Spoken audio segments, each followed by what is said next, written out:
So, Okay. You got it, dude. hey, back to part two. Mr. Nick Goblish. Hey, that was right. It was perfect. I got it See? right. But it's Okay, I weird. got I got a question for you before I got cut off the other one. Um, do you like routine? Are you willing to try new things every year? You know? Oh yeah, yeah. Routines. I mean, I have my own, like as a painter, uh, when I start a job, I have a specific routine that I follow, but What's it doesn't your mean that sorry, if the what's your company called? my company's called I Heart Painting. And you're the CEO?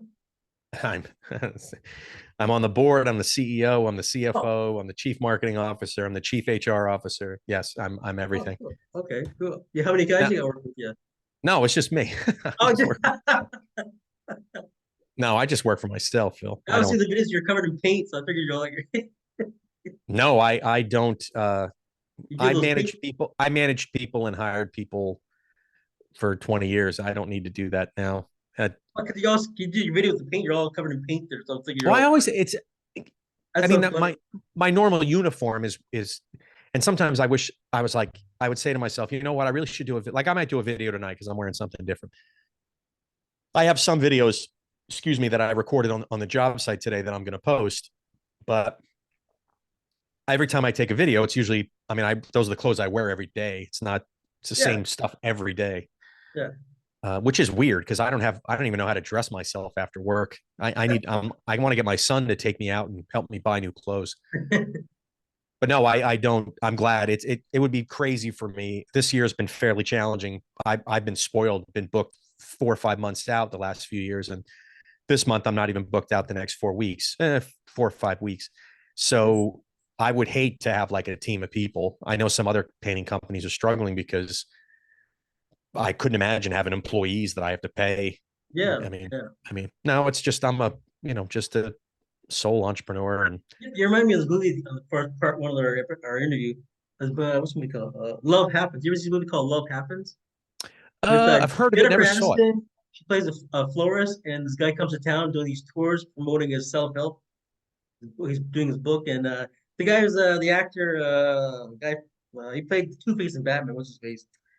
Jeez, I forgot. Anyways, the persona he's put this persona on doing presentation based on the loss of his wife. So he created Mhm. this. It's a good movie. What I like about it is he gets on stage, you can see him struggling doing different things, and they get setbacks with people they can't help. They don't want to be helped, but he still goes on stage. And it's a good. What I like about the movie is unpredictable. All It's right. called Love Happens with Jennifer Aniston, and I forgot the name of the guy. I'm bad. I do know the guy. Good looking guy. He played he's been in a number of movies, and oh, I forgot his name. But anyways, yeah. So I'm not gonna tell the movie, but what I like about it, it just shows he has to really find himself. Like we are talking about in your first interview about put us, your presentation about yourself as a CEO or HR. So he's got this way about himself, and I like about it. It's not your typical romance movie. That's what I like about it. It's not your Okay, typical cool. guy he meets a Yeah. girl and he's come to town, he starts hooking up, they get out, they make up, they fly together off the wheel. Doesn't happen Yeah, I like get that. that's how it Which I like. works. Yeah. Yeah. Another one I like is and she's a good producer. She just passed away. Audrey Wells is Under the Tuscan Sun. I love that movie. Yeah, I never I read the is that book. The book's not like the book's totally different. So the book's more about renovation than anything. is But that with Diane Lane? yeah, yeah, yeah, yeah. Now It's she's a looker, buddy. oh yeah, Phil, yeah.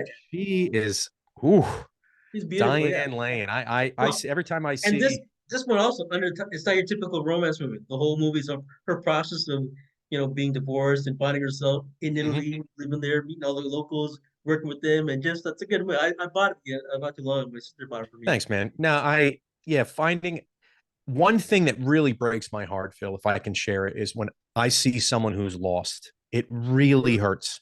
It do you mean by really lost? hurts. I will do whatever I can to reach out to anyone who's lost. Like just life is too short because I know what it feels to be lost. Yeah. Life is just too short to not so much, you know, I talked about in a video over the holiday about being lonely. That's more you had seen my video and you had reached out to me about the holidays. Is It's that the not one so where you're holding the teddy bear?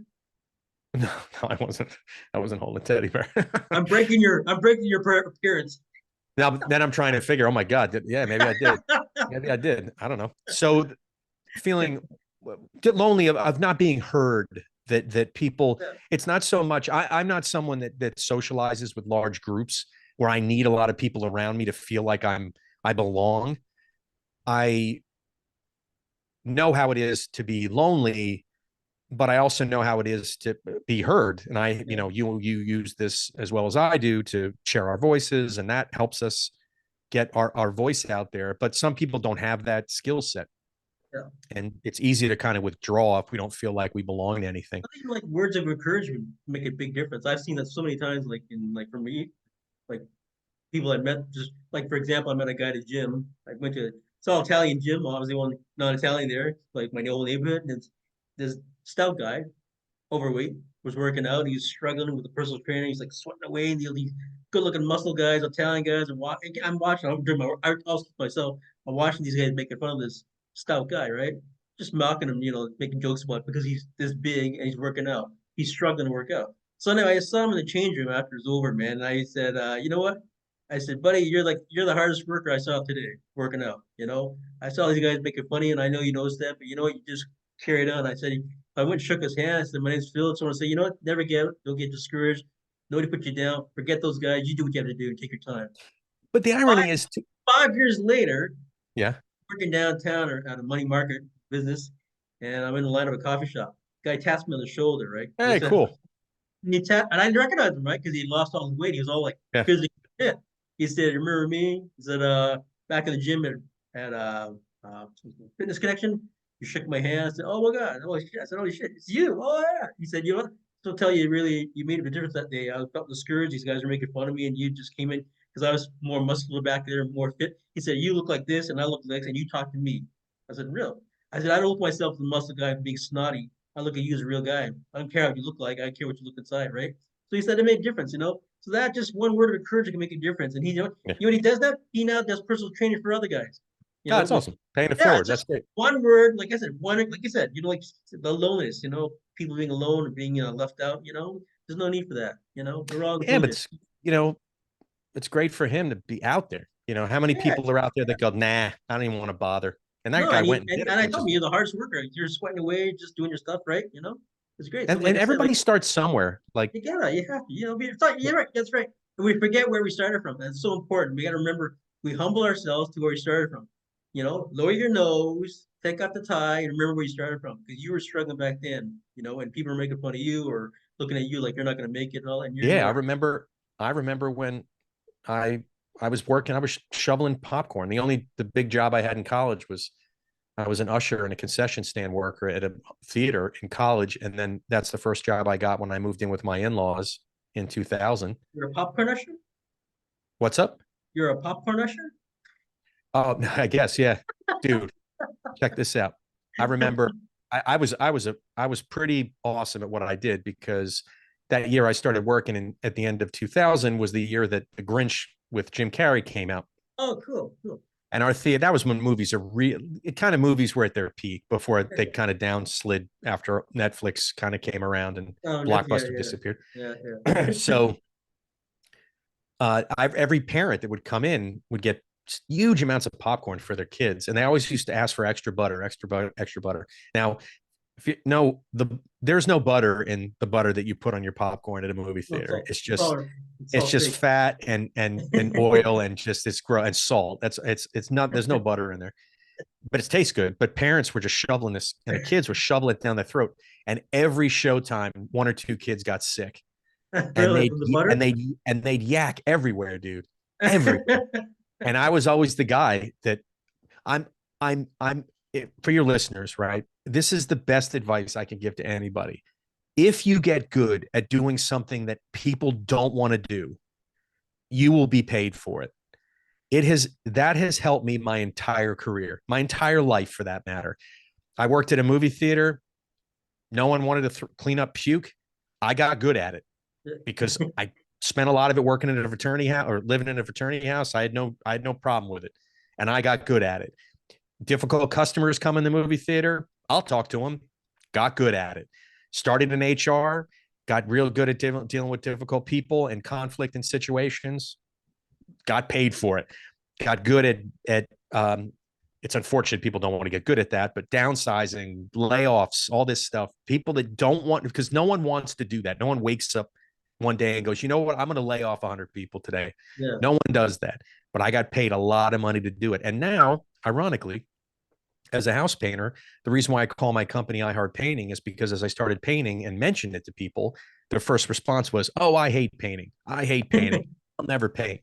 And then the irony is, I'm like, well, I love painting. Like I really do. I've been painting since I was in high school. It's something I've always done on the side, and started doing it. Started doing the jobs that no one wants to do, and now people pay me for it. So it's the best advice I could tell anybody. Nice. Do the job. Do the job that no one wants to do, and you trust me, people will pay you for it. Have you got that on your website? What you just said? I don't even. It's fine. I think I own the domain, the iHeart Don't worry, Painting. buddy. I'll put on my boy over here. No, I think on my voicemail, People every time I do an interview, they'll say, "Hey, what's that saying?" I got it from my man Nick. That's his saying there. I don't. I can't shorten it. It's too long. It does say, I think on Okay, I'll get another board. yeah, just do a big one. My voicemail says, "I love doing," and I think I even have it on my Instagram. I think I just love doing what you hate doing. So really, I love doing jobs that you look at in your house and you go, I would never do that. Those are the best jobs for me because I get to not only paint, but also give peace of mind to the people I serve. Like, I know you've been stressing about this room. You deep down, you know, you can never pick up a paintbrush, but I'll do it for you. And then that's what I like. That's good. Because it was challenge, right? Somebody asked me the other day, I was at the park there. He has a dog. He's a Catholic too. He's like, it's like, does God hate me? All these obstacles and all these problems all the time. I'm getting all these challenges.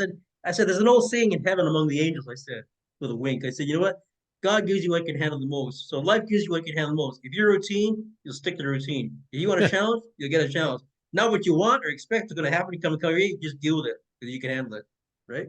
Yeah, I would think that if anyone decided to kind of go on a different path, I created these buckets of change, and what they are basically buckets. These I'm of the mindset that anytime I coach, I try to help people. I even did this. I did podcast production too. When I put someone in front of a camera, when they kind of rambled, I didn't like doing scripts. I wanted people to be natural when they talked. So if I was working with a business owner, I would tell them, all right, we're gonna have to take three buckets. One bucket is who you are. One bucket is what you do, and the last bucket is how you can help them. And we would fill each bucket and then empty each bucket one at a time. And I would try to teach them, don't go to another bucket until one of those buckets is full. So now what I do, and I was able to incorporate that in my coaching, is between these 5 steps of change that you start with one bucket, and that first bucket is permission. And the big part of it is giving yourself permission to be uncomfortable, giving yourself permission to be scared, giving yourself permission to be sad, giving yourself permission to disappoint others. All these things that you have to help yourself give permission to. So when someone decides, and I work with them and they decide they want to change, if they can't do that part, they can't do anything else. They're never going to do anything else. Let your ego at the door, right? Exactly. Because the moment they get anxious or nervous, it's like a turtle. They just want to go back into their shell. Because I didn't know what leaving a 20-year career behind would be until I did it. It's not like I was like, this is pretty much what it's going to be like. I had no idea. For like 6 months, had no idea what I was going to do. You're used to a routine, right? And then suddenly the problem gets gone, right? Yeah. Not so much routine, but I think it was just a safe routine. Like I said, the format. There was a format you went by, right? Which, like I said before, it's so great if you're doing the same thing and not changing it at all. You know exactly what is going to happen. Nothing is going to change. I got these 4 things that I always carry with me, and I tell my nephews and my friends about the human ego. So ask these 4 questions about yourself, about your human ego. If you can say this to yourself or anybody around you, I'm wrong. I'm sorry. Thank you, and I need help. If you can say those 4 things without hurting your ego, I just coached someone today on asking for help. Oh yeah, okay, yeah. I told one of my clients that because I failed to do this, is when you're home and he's at a job he's not happy with and he really wants to do something different, but he's finding he's taking that angst home and expressing it at home. And I'm working with him on that. But if he feels he's in crisis or feels that he can't leave, the anxiety loop kicks in and he just goes over and over and over again. Don't hesitate to look at your wife and say, listen, honey, I'm having a tough time dealing with something right now. Can I have a hug? Like a hug would really help me, or this would really help me. I said to him, I told him, I said, it's not about getting the hug. It's about asking for help, because you want to get into a habit of doing that. Because in my first year of business, I asked for a lot more help than I do now. I pay it much more forward now than I did my first year. But now that I'm starting to coach and speak, now I'm asking a lot more questions like of that. And Yeah, it's all around that, right? well, Some people, there are some some times people have, where yeah, it's hard. Some people, they find it hard, back then, like even like in the military, we had no choice. We had to ask for help all the time. yes, You're all the trained. time, all the time. You had to Oh, say, I need help to load that weapon, or to load that machine gun, or load that bazooka, or load that nuclear weapon. You oh, have to big have. job. Oh Big yeah, job that's another, fulfilled. that's a job in itself. But ASRock and the ship, I need help. Everything's teamwork. They teach you that. And it was really funny when I got out of the military. I had a hard time dealing with working with civilian guys working in Yeah. landscape and stuff because they don't have that teamwork. They're all kind of like to themselves and all that. They go Yeah. to the yeah. So it's kind of an adjustment for me. Used to seeing that all the time, right? Yeah, Phil, when I used, because some of them like I talked to them later on, like in the years. I asked, "Why are you afraid to taking advice or even asking for me for help?" Because I have this fear of being less for who I am if I yeah, ask. I know. Yeah. It And that's the sucks. thing. Yeah, it does. And that's the fun. It's unfortunate, Well, I but think we all, I mean, I could say that sometimes that yeah. I, humility is a good thing, but when it comes to a point where you're not think you're, I think a lot of it is not so much I feel like I'm not good enough. It's sometimes we don't feel I don't deserve it. Oh And, yeah, and, yeah, yeah. and we I don't don't deserve welcome, hap I don't yeah, deserve happiness. we don't Yeah. welcome that into our lives. We don't allow ourselves to embrace it. Hey, speaking of the military, when I trained and coached leaders in my corporate life, and I love dealing with leadership, I did an enormous amount of research on military leadership. To me, it was one of the most purest things. I tried to incorporate it in everything. And there's a bookshelf, you can't see it. There's a bookshelf over there. Whole top shelf is all military everything, from Okay. stuff in written by Navy SEALs to stuff by Steve Ambrose, Band of Brothers, like every version of that book. Um, Stuff from Fallujah, like all the Marines that invaded Fallujah. Like it to me, it's that brotherhood and that camaraderie that I didn't see. At least I tried to create that with my teams too, my Oh, teams. nice. Yeah, yeah. But it was awesome. I'm still, I don't read them. I don't read those anymore because I'm not in that space anymore. But it was such a uh, great breeze. I was kind of trying to think. There's another word for it. It My almost gave me real peace of cousin, mind to know that wow, they figured it out. Maybe I can help others figure it out too. my cousin I passed away during the COVID. His name's Herb Walter Kester. He was served in well, first he joined as a Marine back in the days, World War II days, and then became a Navy SEAL.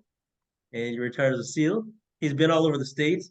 They got 5 kids. They're all grown up. All kids are born in different states, and I got 13 grandkids. But he's part of SEAL Team 5. I can't remember. But anyway, one of his buddies, I don't know, he writes it's called SEAL Team 6. I forgot the name of the books, but he wrote all these series of books about SEAL Team 6 point of view. I don't know if you might have them, but he's in some of the books there. But he's telling me about the whole scenario about teamwork and all that stuff and working together. He was one of the great nice guy, you're down to earth guy. Looked like a farmer. He looked like he retired many years later and when he passed away. But you see his calves when he's wearing shorts, like his I calves know from it's all his crazy. swimming, right? I think a lot of it's conditioning and discipline. Like they beat it into them. That's Yeah, what's you're so awesome. programmed. Seriously, you're programmed. I only sleep 5 hours. I can't sleep past 5 hours. Seriously. I That's get up at automatic. I'm 5 hours up every hey time. would hey Phil, would you believe my wife's great uncle? No, no, no, great uncle. Uh, Granduncle?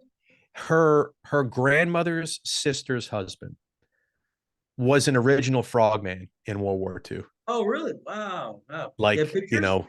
like green Yeah, yeah, yeah, yeah. speedo demolition, Yeah, like yeah. that stuff. That's insane. Yeah, he was an original frogman. And Wow. I never got a chance to talk to him about it, but man, I'd Yeah. have a million questions. Like a Did he million questions. did he write anything down or was anything written about No, there? no, no. I met Uncle Andy a few times after we started dating, and then they moved to Florida and I hadn't seen him, and then he Did he ever passed. share any stories with anybody? Like you like No, no, no, I didn't. He my my wife's Aunt Rita, who was Andy's wife, was one. I didn't get the she wasn't really that friendly with me. I mean, to this day I hear stories about her and I'm like, yeah, that sounds like, I mean, even though I only talked to her twice, that sounds a lot like her. Which is so weird because then in knowing Aunt Rita and then knowing Uncle Andy, because I knew his temperament, I would love to go back in time and be like, what did he see in her?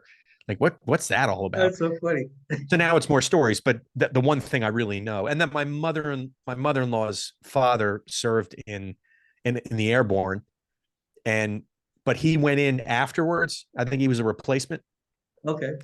But what he did was he wrote letters to his mother Oh, nice. Yeah. wherever he was stationed. So my mother-in-law took all these letters. I paged through, it's a lot, but he writes where he was in France and Belgium and Oh, all this wow. stuff. So that's really, really cool. That's That's nice. Yeah. awesome. Yeah, because But I've always, we never talked like my family don't know what to do. They know what I did for a living in the military all 20 years in. Oh, I like been doing an election because I ran for mayor 2022. I started talking what I did for a living. Then they go, "Oh, you did that?"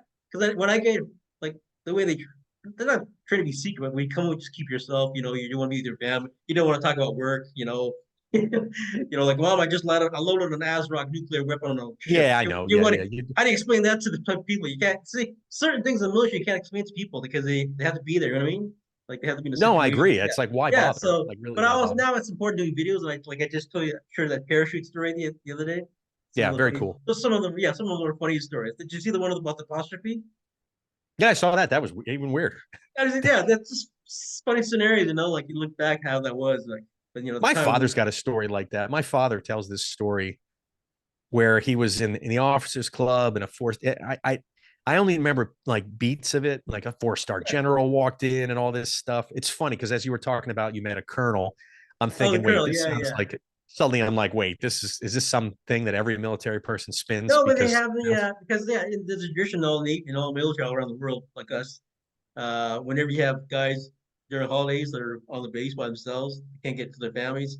So that's like I was, awesome, yeah, I was awesome. Borden's like 2 hours away from Toronto. So like when I was there in Borden, I'd bring guys during Christmas time or holidays. Like, come on down, Mhm. my family will feed you, and they did. They did the laundry and everything, you know. So that's all. That's actually it's stuff that you don't talk about. It's not publicized, but it's known around the world. So this colonel in Germany, we come in to the base on holidays. We were away from our families. They take him. He take him home to his wife and his two beautiful daughters, both doctors now, and they would, you know, treat us to meal. And that's it's tradition. Like it's just, and even like I didn't tell my story about Dubai. When I was in Dubai, that's another long story. I saved these two brothers from a family of 7 kids. Mhm. They're in a certain part. I can't see where it was. Close, but it was during the war. It was during peacekeeping in the Middle East. So, anyways, to make a story short, I saved these two brothers from a situation. They told their father I was going on a leave. I was in Dubai. I was gonna go stay in a hotel. This limo, I did a video about the limo pulling up the father with the sons, inviting me to save the house. So I became family because they put it, you're a family because you saved my son's life. So we grew from there. We had a great relationship. I've known him for That's years, you awesome. know. Yeah, You're a just good things like guy, that. Phil. So we Phil, you're don't, a good guy, man. It's I, hard. yeah, we don't talk about things like that. Like we talk about the base stuff in the military, but military really takes care of the people and you know out of the It's also like your job, man. It's like, think yeah, about yeah. it. It's Yeah, not. you know the thing about the in England, the UK, they got the Boxing Day where the officers switch to the junior ranks. We have that too over here, but we have it before Christmas. Like during our Christmas dinners on the bases, with the like our sergeant or colonel, they'll Mhm. switch for that day. So instead of we always serving them, they serve us meals that day Yeah, it's during cool. Yeah. dinner. Yeah, it's kind of nice. It's kind of it's kind of a tradition. A lot of traditions people we have in the Navy. The Navy has so many traditions. Oh my gosh, you know. So even like the states, like I served a lot of Americans. Like I've been through most. I didn't go to New Jersey, but I went through most states, and I served a lot of guys in the. Another thing, like in the Navy, like our ship comes alongside another ship in the Navy. Like say the American ship is closer to the jetty, and ours come on Mhm. the outside. So when we go, we got to go through their quarter deck to go down to the jetty. So the Mhm. tradition is they salute us, right? You know, they always salute us because Sure. we're the guests. Yeah, and Yeah, also it's awesome. the Navy's like in the States, the Navy's the ladies. You always treat your ship like a lady. So whenever a woman, I don't know if in the States over there, but in Canada, when any woman comes on the quarter deck when they come up the ship, any Yeah. woman, no matter what age, they all get saluted. Like my sister came to pick me up, she gets saluted, right? Yeah, tradition. Yeah, little things like that. No, Yeah. I liked it. I again, it's that maybe I almost looked at like two things in leadership in the military. One, their leadership practices are consistent. That's one thing. When I worked in a corporate environment, ego ran rampant. So, and there sometimes wasn't enough control in place. So people that shouldn't be leading were leading. And Yeah. I just Yeah. felt the military had this way of ensuring that certain steps were done in order to, I mean, I'm sure there's some bureaucracy in it, but obviously if someone's being promoted to a leadership role, they earned it. And plus they did the job. Nothing like following a leader that has no idea Yeah. what you or anyone does. Unfortunately, in corporate America, that's what happens. Someone who worked at a bake, a company that baked bread now works at a company that makes cell phones. It's some way, shape, or form that made sense at the time, and now that person really has to dive in. I mean, did you know that I can't remember his name, but one of the CEOs for Apple was the CEO for Pepsi. I mean, Oh, that really? Oh, okay. yeah, he worked side by side with Steve Jobs. He actually is the CEO that fired Steve Jobs. Oh, did Um, he? yeah, and then he got hired back, I believe. Please, I hope your listeners. The, I know it's in his biography, which is very long, and then the book or the movie Steve Jobs with Michael Fassbender, which is amazing movie. I haven't seen If it you yet. ever Yeah, get a yeah, chance to see it, yeah. did you ever see that movie, Phil? Which one? The Uh, Steve Jobs, the no, I haven't the seen it yet. No, no, I heard about it. so No. it's written by what the heck's his name? Shoot, he wrote Social Network too. It'll come to me. He wrote The West Wing. He's an amazing writer. His dialogue's Oh, amazing. okay, okay. But the way the movie is it happens at every big release or big tech announcement that he had in his life. So the first one was the Apple IIe or the Apple II or the Mac. No, two, and then the Mac, and then he went to another company and launched another system, and then it's the iPhone launch, and all these things. But it's and peppered in is his relationship with his daughter, his daughter we first said is not his daughter, and then she is. It's that's emotional because of how he connects with his kid, and I know it's a lot of dramatization in Hollywood, but it's such an amazing story. It's a great What? the Yeah. story is told so well. I think we lose sight of how to tell stories. Like you know how to tell stories. Hearing stories is just I don't know. There's so many stories. That's what I try to do on my podcast too. Is as I live my life, and I did it with previous shows. Is I try to tell a story. I try to in all my posts is just tell. So how can we learn from this experience? Because I always felt also if my podcast is experiential, as long as I'm experiencing things, I can continue to share things. If I sit on my hands and do nothing, I'm not learning anything, so I can't share anything. I'm getting a lot of emails of people that know me, but I'm Mm-hmm. interested. I'm not. I always keep my faith private, Sure. but I kind of like build out little short stories between videos and interviews. So now that when I get more details of what did happen, so my question is gonna ask you is, you ever had an experience where you couldn't explain how it happened, and No, no.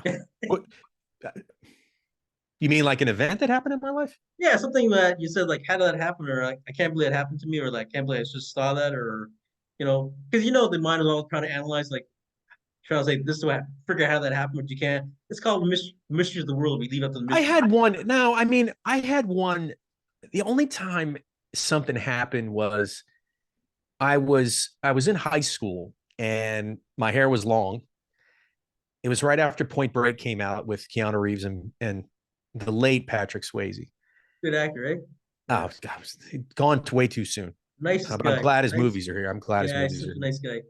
So we used to surf and we would go out at night, which was a lot of fun. So we would go off the public beach that had a lot of lights, but it was fun being out there.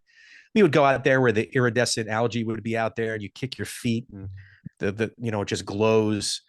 And I swear, one time we're all looking at the horizon, waiting for the next set to come in, and these five lights, one, two, three, four, five, just right in the sky. And we're all like, "Are you? Tell me you're seeing that exact same thing." Was it like, And it was there, and then suddenly two of the lights went this way, and like if I mean, I'm to my best recollection, the lights went like unreasonably everywhere, and I think we left that beach not saying like, oh my God, the aliens are invading. I think we all kind of looked at each other and we're like, well, I guess I guess that's a thing. Like, I guess that's a thing. It's not, even when they started talking about these UFOs, that the government's doing this. It's so funny that no one really cares. No one really cares. And over there. no one, I don't think anybody care. Like, I don't think it's unless they start killing people. I don't think not anybody Well, cares about. there's so many movies out there, Yeah, right? it's just like So whatever, what you it's saw, like, was it like a light, like a bright light, or what? and you know what's funny to me is the human beings are amazing. We're so enamored with ourselves that we think that if we find an alien race, they're going to look like us. Isn't that funny? Like, Yeah, they're going to have arms and legs and a head. yeah, Like, yeah. it's so funny that like I think some Congress, they talked about like some alien, like, that's such bullshit. It's, to me, that's a crock of shit. However, that was the only time, to answer your question, that was the only time something happened where I was like, oh my, that's, I can't explain that. Now, if I heard the other thing you said about, why is this happened to me or something like that, that's, I don't look at, I think we are spinning on a ball with things interacting with each other. Yeah. And it's either every day we make an impact on someone else or impact something, or something else impacts us. That's it. How we cope and deal and all that stuff, that's the fun part and the challenge of it, and how we turn lemons into lemonade and all that good stuff. But I don't think I've ever, other than that, experienced anything where I was like, I don't know how that happened. I mean, I'm fairly, I was raised Roman Catholic, but I'm suddenly, now I feel like I'm more of an agnostic now. I'm not a churchgoer. I'm a big, I believe that the human condition will believe in whatever they want to that serves their current purpose. That is why people can change their beliefs and religions, and I believe religion is something created to serve a purpose. I believe there's energy in the universe, and I see how it is. I like tapping into it, but I don't throw it at anyone. It's just a choice I have, and I like the way it works now. But there was a time where I'd sit and pray every night, and that gave me peace and solace, and I was able to say what I wanted to say. But that's evolved and changed. I was raised by an Italian grandmother, Phil. Okay. So Yeah. we went to church every Saturday or every yeah. Sunday, and sat in the front row, and my grandmother spoke it there. I was an altar boy, all that stuff. I think it's fascinating. That's all fascinating to me, religion and everything. Because I took theology classes, and I went to Catholic school for 13 years and went through the Bible, reading the Bible for what the Bible is. The Bible, I believe, was written by men, and just like every other religious book. And I told you I studied to be a priest, right? Well, a long time ago. how long were you said you were a priest? I studied to be a priest a long time ago, very long. Man, what have you? I know we're not getting into this, but I want to, now that Phil, you're kind of this catalyst in my creative energy. Catalyst, so I'm going to figure out, like, I'm not on Zoom. I don't want to do it on Zoom, but I just have to commit to a podcasting platform. I'm going to have you on, and I think we're going to talk a little bit more about these transitions, these pivots in your life, and what they look like. Oh yeah, yeah. So you go through like 10 career choices in your life, and well, I really want to talk about one thing. I really want to talk to you about more so is really going from the military. I think my audience can benefit from it. Going from the military to private life or civilian life, and I want to, because I've talked in the HR space, talked to how do you recruit people coming right out of the military, but I kind of want to talk about that. And I don't know how old you are. I'm assuming you may be a little bit older than me. I can ask me. I just turned 60 last year. Get that? That's no wrong, because you told me that already. Yeah, and I was like, you're not 60. Yeah, that's ridiculous. Yeah, just last July. All right. Yeah, we had this conversation the last time we talked. That's crazy. Well, then it's not even a number. It's awesome. So the only difference between you and me is you have a couple more years of experience. Like, forget your age. Buddy, I'm more wiser than you. What are you talking about? No, but but I mean, that's it. I'm just kidding. Yeah, but you got more hours on the clock. And Yeah, yeah, and yeah. that's so I kind of want to I want to get you on my show and talk to you about that and see what But we we can. humble our, I'm always humble to learn from people, like learning from you and you learn from me. You know, back and forth. No, you've been I don't you get know I've been arrogance doing to it. be like, I've been around. I'm 60. I know. I've been through life. You know, No, no, no. I don't like when people tell me that because I don't like hearing it. Yes, Yeah, I people don't like do hearing. that, man. They tell you I like, oh, do. your I've been around experience. there, Nick. I've been around. Well, let me tell you. And then when you tell a story about yourself, you go, "Well, Nick, that's not the way it is. This is the way." Like, okay, you weren't there in my situation. I get that all the time. You're like, okay, okay, buddy. All right, I'll let you But do how do your you thing. feel, Phil, when people come to you and they make assumptions because you're 60 that you know more than than you do, I or never, you no, I never had anybody come to me and like say like you're a know-it-all because I never. not, not or because that you might have done something that you're an expert at it or something. Maybe that's what I meant to say. Well, I always tell them like if people ask me a question, I say I'm telling you my experience. You take it from me, and then you can learn for yourself. Yeah, yeah. I usually It's like my really, def- it's like that's why I asked that question. Like mystical experiences. I've had a few scenarios I can never explain to my like religion wise. That's sure. another story. But I'll say that's my experience on a personal nature with what you believe in, God or Allah or Yeah, yeah, whatever. yeah, yeah, yeah, yeah. I That's a would never. personal. So I tell people, don't feel left out. It's my experience between me and the Maker. You have your experience to go through. You know what I mean? Yeah, but Because back to people get circle back. some, and unfortunately, people do get envious about that. They get like, "Why did that happen to me? How could it happen to you?" Yes. Like, like No, you I'm not circle better back than you. It just happened, right? I'm not saying and it happens, right? circle back to what you said about people feeling lonely. Yeah, yeah, Sometimes they they do. want, I want your, that experience should be mine. Well, Yeah, we do that exactly. all the Yeah, time. We compare, I teach others, and I've worked very hard not to compare myself to anybody because I'm me and they're you. And leaving judgment. Judgment is something I talk a lot about with my clients and in my content, that it's something I've worked very hard to actually almost literally eliminate. It's amazing. Even to a point when it happens, I'm so aware that it happens. But if you stop and you get to that point and then you listen to other people talk, you realize, my God, how judgy people are, because all it is this yeah. insecure projection of, if I judge enough people, I'll feel better about it. But yeah, And yeah, thinking, I love even my own kids. I like when my son, it's weird. I know a lot of dads that like they do everything their kids do. They love the same sports teams and they do all this stuff. And I'm thinking, my God, I don't want to do what my son does, and I don't want him doing what I do. I want him to do his own stuff. And then yeah. I get to pull him aside and say, hey, Nate, tell me about that. Like my son is diving into golf now. Plays tries at least every week to go golfing if the weather permits. And I'm not an avid golfer. He's golfed more now the last year than I've done my whole life. And it's fun to talk to him and ask him, like, Nate, watch my swing. Like, tell me what you're seeing. Like, it's awesome. I think it's awesome. I mean, why can't you learn from everybody? Who Yeah, cares? sure. It's Who learning from cares each who other. gets the Yeah. credit?